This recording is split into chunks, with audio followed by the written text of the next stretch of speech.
কেমন আছেন সবাই? চৌধুরী পরিবারে সকলকে স্বাগত জানাই।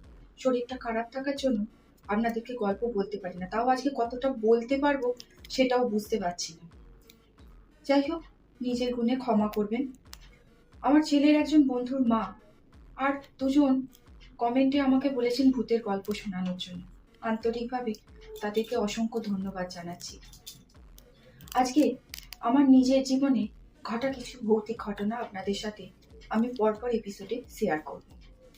আগেই বলেছি আমরা একটা জমিদার বাড়িতে থাকতাম। তখন আমি ছোট, খুব ছোটও নয়, রাত্রে শুয়ে থাকতাম।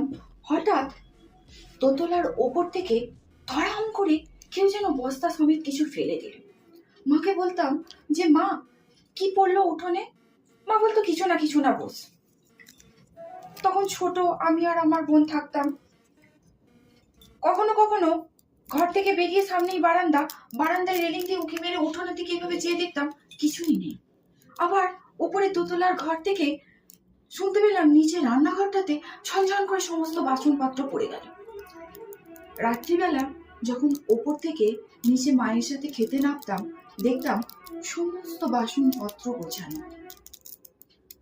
কখনো কখনো রাত্রিবেলা শুয়ে আছি, শুনতে পাচ্ছি হঠাৎ করে ছাদের ওপর দিয়ে না মনে হলো যেন কিছু গড়গড় করে গড়িয়ে চলে গেল। একটা লোহার বল বা কোনো ভারী জিনিস, বা হয়তো দুটোতে মারামারি করছে, এরকম কিছু প্রায়ই ঘটতো এই জিনিসগুলো। সকালবেলা উঠে যখন ছাদে যেতাম, কিছুই নেই। আর আমাদের ওই বাড়িটার ছাদটাতে না গেলেই কাটা যেন শিউরে উঠতো, ভয় ভয় লাগতো। একা না ছাদে উঠতে খুব ভয় পেতাম। মাকে জিজ্ঞাসা করতাম যে মা, কেন এমন হয়? মা বলতে একা একা ছাদে যাবি না, যখন আমি যাব তখন আমার সাথে যাবি। এইরকম ভৌতিক ঘটনা আমাদের নিত্য সঙ্গী ছিল। এবং আমরা যে বাড়িটায় ভাড়া থাকতাম, ভাড়া নয় মানে আমার বাবা কিনেছিল সেই বাড়িটা, ওই বাড়িটাও ছিল একটা ভয়ঙ্কর। তার আবহাওয়াটা সেটাই পরের দিনে শোনাবো।